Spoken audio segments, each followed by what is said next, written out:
नमस्कार दोस्तों, उत्कर्ष स्टडी पे आपका स्वागत है।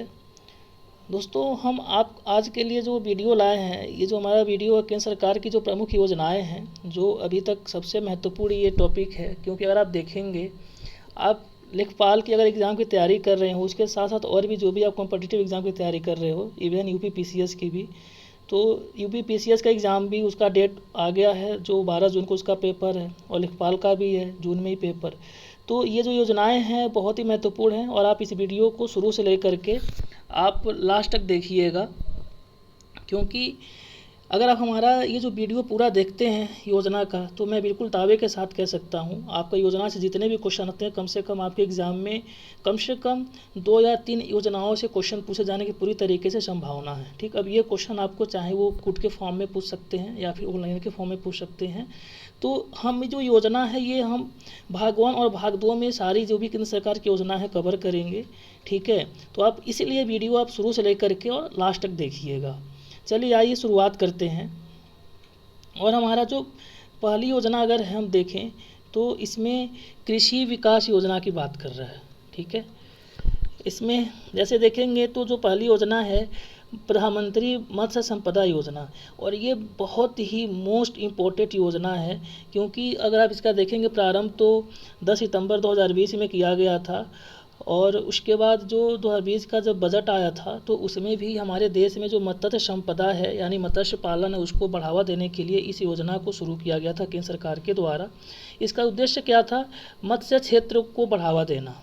ठीक है, और लगभग इसमें बजट में ये भी कहा गया था कि मत्स्य क्षेत्र को बढ़ावा देने के लिए लगभग उसमें 2000 करोड़ का जो हमारी सरकार उसमें इन्वेस्ट करेगी। अगर कोई भी व्यक्ति एक छोटे स्तर तक अगर वो मछली पालन का अपना उद्योग धंधा खोलना चाहता है, तो वो लोन लेकर के सरकार से और आसानी पूर्वक खोल सकता है। ठीक, तो ये बहुत ही महत्वपूर्ण योजना है, अब इसको ध्यान से देखिएगा। कब शुरू हुआ था? 10 सितंबर 2020 को। इसका उद्देश्य क्या था? मत्स्य क्षेत्र को बढ़ावा देना। ठीक है, आइए आगे बढ़ते हैं। नेक्स्ट हमारा क्वेश्चन है परंपरागत कृषि विकास योजना। ठीक है, परंपरागत कृषि विकास योजना, इसकी जो शुरुआत कब हुई थी? 2014 से 2015 में। इसका उद्देश्य क्या था? कार्बनिक कृषि को बढ़ावा देना, मृदा स्वास्थ्य का संरक्षण करना। ठीक है, आपको पता ही है कि आज के समय में देखें तो हमारी जो कृषि है उसमें बहुत सारी समस्याएं उत्पन्न हो गई हैं, और जिसको बढ़ावा देने के लिए जो केंद्र सरकार है काफ़ी उसको उसमें मदद भी कर रही है किसानों की।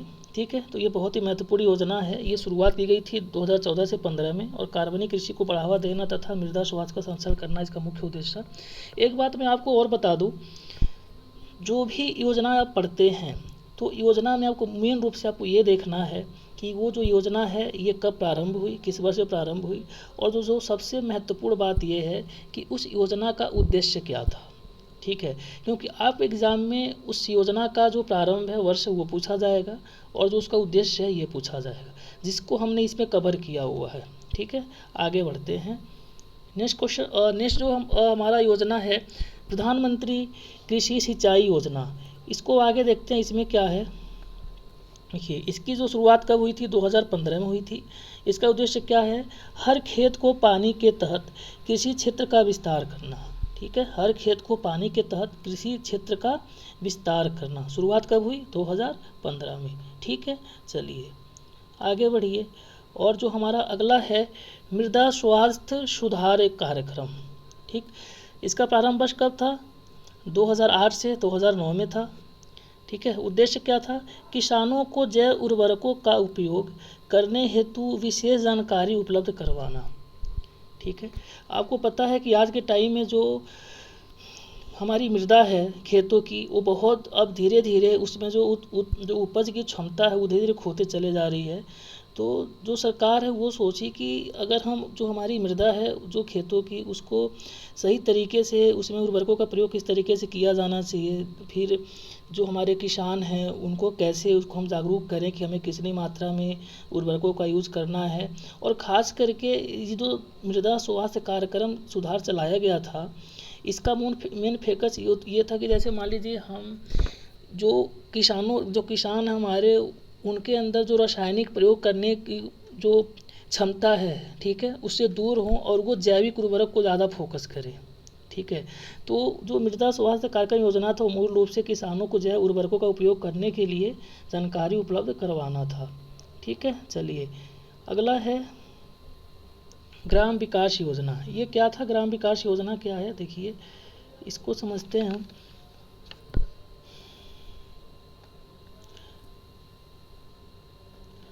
इसके बाद आपका है श्यामा प्रसाद रूबरन मुखर्जी योजना। इसकी जो शुरुआत है कब हुई थी? 16 अगस्त 2015 को हुई थी। और अगर अब इसको उद्देश्य की बात करें तो सरकारी निजी भागीदारी के तहत ग्रामीण क्षेत्रों में शहरी क्षेत्रों जैसी सुविधाएं उपलब्ध कराना।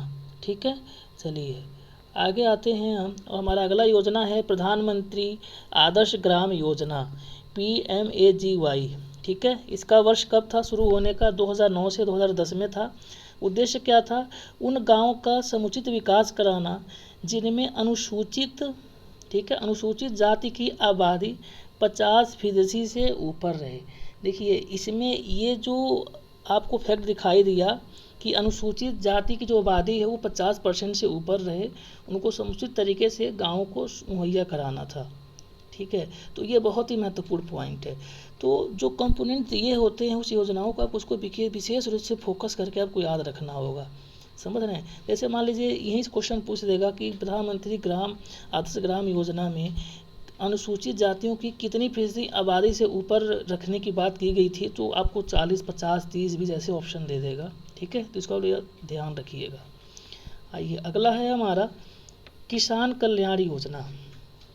इसमें क्या? प्रधानमंत्री किसान मानधन योजना यानी PMKMY मोस्ट इम्पॉर्टेंट है ये। ठीक है, इसको आप लोग इम्पोर्टेंट कर लीजिएगा। प्रारंभ कब हुआ था? 1 फरवरी 2019 को हुआ था। उद्देश्य क्या था इसका? किसानों को 60 वर्ष की उम्र के बाद 3000 रुपये प्रति माह का पेंशन देना। ये लाइन आप लोग ध्यान से सुनिएगा। कितना वर्ष दिया हुआ है उम्र का? 60 वर्ष। और कितना प्रति माह पेंशन देना होगा? 3000। ठीक है, तो आपको ये याद रखना है। ठीक है, आगे बढ़ते हैं। राष्ट्रीय बांस मिशन। ठीक है, क्या है? राष्ट्रीय बांस मिशन। उसके बाद अगर हम बात करें आगे, इसका अगर हम प्रारंभ देखें तो जो प्रारंभ इसका हुआ था, कब हुआ था? 2006 से 7 में हुआ था। अगर हम इसके उद्देश्य की बात करें तो इसका उद्देश्य क्या है? बांस क्षेत्र के विकास को प्रोत्साहित करना। ठीक है, आइए आगे बढ़िए। और हमारा अगला जो योजना है उसका नाम है प्रधानमंत्री किसान योजना, प्रधानमंत्री किसान सम्मान निधि योजना। इसका अगर हम प्रारंभिक अगर हम बात करें जो वर्ष था वो 24 फरवरी 2019 को इसका शुरुआत हुआ था। इसका उद्देश्य क्या था? अगर हम इसके उद्देश्य की बात करें तो देश में छोटे और सीमांत किसानों को प्रत्यक्ष आय संबंधी सहायता देना। ठीक है, चलिए आगे बढ़िए। और हमारा अगला जो योजना है ये है किसान क्रेडिट कार्ड योजना। ठीक है, कब शुरू हुआ? अगस्त 1998 में शुरू हुआ था। इसका उद्देश्य क्या था? इसका जो उद्देश्य था, इस योजना में किसानों को 50,000 से 3 लाख तक का जो है कर्ज दिया जाता था।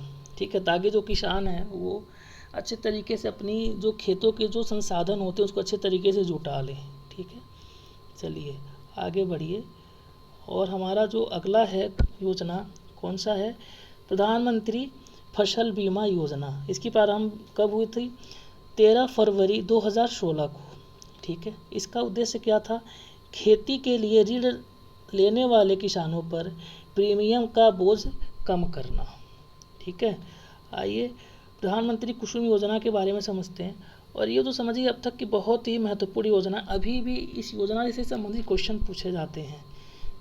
ठीक है, तो प्रारंभिक अगर हम वर्ष की बात करें इस योजना की तो कब शुरू हुआ था? ये प्रारंभ जो वर्ष था इसका 2019 में शुरू हुआ था। और अगर हम इसके उद्देश्य की बात करें तो जो इसका उद्देश्य था किसानों को सोलर पंप, ठीक है, और नवीकरणीय ऊर्जा संयंत्रों स्थापना के लिए केंद्रीय सहायता। बहुत ही महत्वपूर्ण योजना है ये। ठीक है, बहुत ही महत्वपूर्ण योजना प्रधानमंत्री कुसुम योजना है ना। इसका बस इतना आप याद रखिए, जो प्रधानमंत्री कुसुम योजना है वो किसानों के जो सोलर पंप है उससे संबंधित था। ठीक है, चलिए अब सामाजिक कुछ विकास योजनाएं हम उसके बारे में देखते हैं, कौन कौन सी सामाजिक विकास योजनाएं हैं। ठीक है, जिससे सामाजिक जो वर्ग के लोग हैं उनका जो उनके लिए जितना हो सकता है, जैसे उसमें जो असमानता है उसमें कमी लाया जाए, तो उसमें एक योजना चलाई गई थी स्वामित्व योजना। इसका वर्ष कब था शुरू होने का? 24 अप्रैल 2020 को चलाया गया था, शुरू हुआ था। और इसमें इसका उद्देश्य क्या था? उद्देश्य था गाँव में लोगों को अपनी संपत्ति हक दिलाना। ठीक है, चलिए। और अगला योजना है हमारा भारत नेट योजना चरण 2। ठीक है, इसकी शुरुआत अगर आप देखेंगे तो कब हुई थी? तो इसकी शुरुआत हुई थी 13 नवंबर 2017 को, है ना। उसका उद्देश्य क्या था? ऑप्टिकल फाइबर के माध्यम से सभी गांवों को उच्च गति के ब्रॉडबैंड कनेक्शन से जोड़ना। ठीक है, अगला योजना है सबके लिए आवास 2022। इस योजना की शुरुआत कब हुई थी? इसकी जो शुरुआत है प्रारंभिक जो वर्ष है इसका 25 जून 2015 को हुआ था। उद्देश्य की बात करें तो बेघर और जीर्ण घरों में रहने वाले पक्का मकान बनाने के लिए वित्तीय सहायता प्रदान करना। ठीक है, चलिए आगे बढ़ते हैं। बेटी जो है बचाओ बेटी पढ़ाओ योजना कार्यक्रम शुरू किया गया था ये। तो ये कब शुरू हुआ था? देखिए, इसका अगर प्रारंभिक हम वर्ष की बात करें तो 22 जनवरी 2015 को पानीपत हरियाणा से ही शुरू हुआ था। इसका उद्देश्य क्या था? कन्या भ्रूण हत्या को रोकना, कन्याओं को गुणवत्तापूर्ण शिक्षा देना, और क्या था? लड़कियों के प्रति लोगों के मानसिकता को बदलाव लाना। चलिए आगे बढ़िए। और हमारा अगला जो योजना है ये है सुकन्या समृद्धि योजना। इसके हम प्रारंभ की बात करें तो इसका जो प्रारंभिक जो वर्ष था 22 जनवरी 2015 को पानीपत हरियाणा से भी शुरू हुआ था।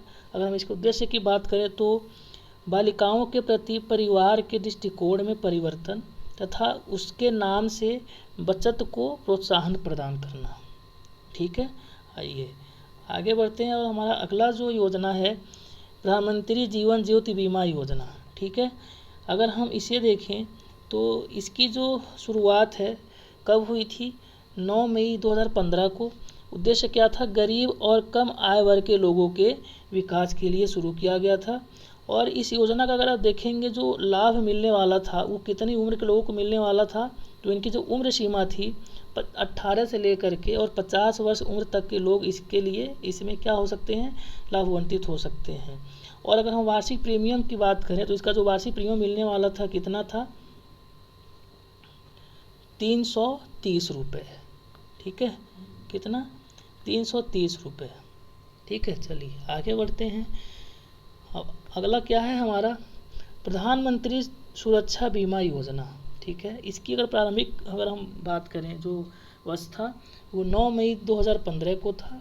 उद्देश्य क्या था इसका? दुर्घटना में अपंगता की स्थिति में बीमा कवर प्रदान करना।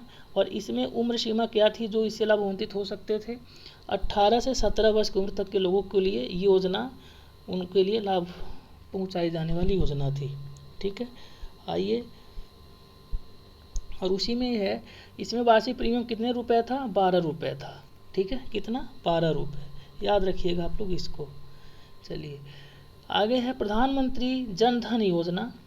और अगर इसकी हम शुरुआत की बात करें तो 28 अगस्त 2014 को हुआ था। और ये अभी तक की आप देखेंगे तो सबसे सफल योजना रही है प्रधानमंत्री जन धन योजना। जैसे आप देखेंगे जब इसकी शुरुआत 2014 में की गई, जैसे उसके पहले अगर हम देखें तो बहुत सारे ऐसे ग्रामीण क्षेत्र थे जहाँ पर महिलाओं के साथ साथ और भी कई ऐसे परिवार थे जिनके अभी भी बैंकों में उनके कोई भी अकाउंट नहीं थे। तो सबसे पहले सरकार ये सोची कि हमें लोगों को पहले बैंकों से लोगों को कनेक्ट कराना है, जोड़ना है।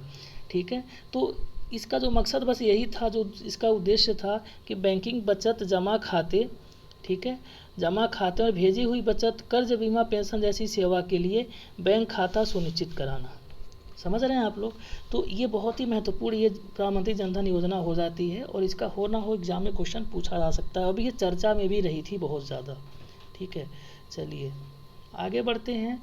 और हमारा अगला जो योजना है सांसद आदर्श ग्राम योजना। इसमें क्या है? अगर हम पहले इसकी शुरुआत की बात करें तो इसकी शुरुआत जो हुई थी प्रारंभिक वर्ष इसका 11 अक्टूबर 2014 था। यानी 2014 में 11 अक्टूबर 2014 को शुरू हुआ था। अगर हम इसके उद्देश्य की बात करें तो क्या इसके उद्देश्य गाँवों के समग्र विकास के लिए सांसदों के द्वारा आदर्श ग्राम बनाना। ठीक है, चलिए आगे बढ़ते हैं। और जो हमारा अगला योजना है दीनदयाल उपाध्याय अंत्योदय योजना, इसमें क्या है, प्रारंभ इसका कब हुआ था, 25 सितंबर 2014 को ये प्रारंभ हुआ था, है ना। इसका उद्देश्य क्या था, ग्रामीण तथा शहरी गरीबों के जीवन स्तर को सुधारना। ठीक है, चलिए अगला हम देखें तो जो हमारा अगला योजना है महात्मा गांधी राष्ट्रीय रोजगार गारंटी योजना, यानी किसकी बात कर रहा है, ये मनरेगा की बात कर रहा है। इसकी शुरुआत कब हुई, 2 फरवरी 2006 को। कहाँ से हुआ था, ये आंध्र प्रदेश के अनंतपुरम जिले से हुआ था। ठीक है, और अगर हम इसके उद्देश्य की बात करें तो जो इसका उद्देश्य है गाँव में काम इच्छुक व्यक्ति को 100 दिन रोजगार उपलब्ध कराना। इसकी अगर शुरुआत की बात करें तो पहले इसका नाम शुरुआत में नरेगा था, लेकिन 2 अक्टूबर 2009 को इसका नाम मनरेगा कर दिया गया था। ठीक है, और अगर हम इसमें केंद्र और राज्य की अगर हम भागीदारी की बात करें तो 75:25 के अनुपात में था, मतलब 75:25 के अनुपात में उसमें जो भागीदारी थी केंद्र और राज्य की उसमें शामिल थी। चलिए अगला योजना है प्रधानमंत्री ग्राम सड़क योजना। ठीक है, अगर हम इसमें देखें तो इसका जो प्रारंभिक वर्ष कब था, इसका दिसंबर 2000 में ये शुरू हुआ था। इसका उद्देश्य क्या था, ग्रामीण क्षेत्रों में 500 से अधिक जनसंख्या वाली बस्तियों के पक्का सड़क बनाना। ठीक है, और इसमें अगर अब हम देखेंगे तो केंद्र और राज्य की जो भागीदारी थी 60:40 के रूप में थी। ठीक है, एक बात और आप लोग याद रखिएगा, योजना से संबंधित जो केंद्र और राज्य की जो भागीदारी होती है उसमें जो योगदान होता है, कभी कभी ये अनुपात से भी क्वेश्चन पूछ लेते हैं, तो इसलिए हमने भी इसमें इम्प्लीमेंट करने की कोशिश करी हुई है। ठीक है, आइए आगे आते हैं, हम जो बढ़ते हैं। अब कौन सी योजना है, अंत्योदय अन्न योजना। इसमें इसका प्रारंभिक वर्ष क्या था, 25 दिसंबर 2000 को शुरू हुआ था। उद्देश्य क्या था, निर्धनों को खाद्य सुरक्षा देना। ठीक है, आइए उसके बाद अगला योजना है इंदिरा आवास योजना। इसका प्रारंभिक वर्ष क्या था, 1985 में। इसका उद्देश्य कच्चे घरों में रहने वाले लोगों को आवास उपलब्ध कराना। ठीक है, चलिए अगर हम इसमें और देखें तो 2016 में इस योजना का नाम बदलकर प्रधानमंत्री आवास योजना ग्रामीण कर दिया गया था। और इसमें केंद्र और राज्य की हम भागीदारी देखेंगे तो इसमें भी 75 रेशियो कितना है, 25 के रूप में है, यानी 75:25 के रूप में है। ठीक, चलिए अभी तक हमने जो योजनाएं थी अभी हमने देखा है वो सामाजिक से संबंधित थी, लेकिन यहाँ पे आप जो योजना देखने जा रहे हैं ये योजना है स्वास्थ्य योजनाओं से संबंधित। अब आप स्वास्थ्य योजनाओं में कौन कौन सी योजनाएं आएंगी आप उनको देखेंगे। तो हमारा अगर देखें तो स्वास्थ्य में जो पहली योजना है आयुष्मान भारत प्रधानमंत्री जन आरोग्य योजना। ठीक है, इसकी शुरुआत कहाँ से हुई थी, कब हुई थी, 23 सितंबर 2018 को। कहाँ से हुई थी, झारखंड के रांची से हुई थी, है ना। इसका उद्देश्य क्या था, देश के करीब 50 करोड़, ठीक है, 50 करोड़ लोगों को सरकारी तथा प्राइवेट अस्पताल में इलाज की सुविधा उपलब्ध कराना। आप लोग इस योजना को अच्छे से देख लीजिएगा, क्योंकि हो ना हो आपके एग्ज़ाम में इससे क्वेश्चन बन जाए, क्योंकि अभी तक भी ये चर्चा में रही है आयुष्मान भारत प्रधानमंत्री जन आरोग्य योजना। तो इसमें जो कवर करने का जो टारगेट रखा गया था कितना था, 50 करोड़ लोगों को सरकारी और प्राइवेट अस्पतालों में। ठीक है, और वो इसमें उपलब्ध कराना था उनको सुविधा इलाज की। चलिए आगे हम देखें तो इसमें अगर चिकित्सा राज्य की हम बात करें तो 5 लाख रुपए इसमें निर्धारित किया गया था। ठीक है, आइए अगला है हमारा स्वच्छ भारत मिशन। ठीक है, ये कब शुरू हुआ था, 2 अक्टूबर 2014 को शुरू हुआ था। इसका उद्देश्य क्या था, स्वच्छता लाना, खुले में शौच से मुक्त करना। ठीक है, उसके बाद मिशन इंद्रधनुष से कब शुरू हुआ था, 25 दिसंबर 2014 को। इसका उद्देश्य क्या था, 7 बीमारियों से लड़ने के लिए बच्चों का टीकाकरण। ठीक है, टीकाकरण। चलिए तो दोस्तों आज का जो हमारा योजना रहा, इतना जो हमने योजना का डिस्कस किया, ये हमारा जो था योजना से संबंधित भाग 1 था। और अगला वीडियो जो हमारा अब इसके बाद भी आएगा उसका भाग 2 बनेगा। और उसके साथ साथ हम लोग आपको उत्तर प्रदेश का जो स्पेशल जीके है वो भी आपको हम प्रोवाइड कराएंगे और जल्द उसकी वीडियो आने वाली है, लेकर के हम आएंगे। और उसके साथ साथ जो उत्तर प्रदेश से संबंधित, जैसे आपने अभी तक जो केंद्र सरकार की योजनाएं देख रहे थे, उसी रूप में हम उत्तर प्रदेश की कुछ जो महत्वपूर्ण योजनाएं हैं उनको भी आपके सामने हम ले आएंगे। और उम्मीद है कि आप हमारी वीडियो को पूरा देख रहे हैं, लास्ट तक देख रहे हैं। और जो सबसे महत्वपूर्ण बात यह है कि आप हमारी वीडियो को और भी अपने दोस्तों के पास भी शेयर करिए, ठीक है, ताकि इसका जो लाभ है वो भी जो आपके दोस्त हैं, जो फ्रेंड हैं, वो भी उठा पाएँ। ठीक है, मिलते हैं आपसे अगले हम वीडियो में। और आज हमारा वीडियो देखने के लिए आपको धन्यवाद।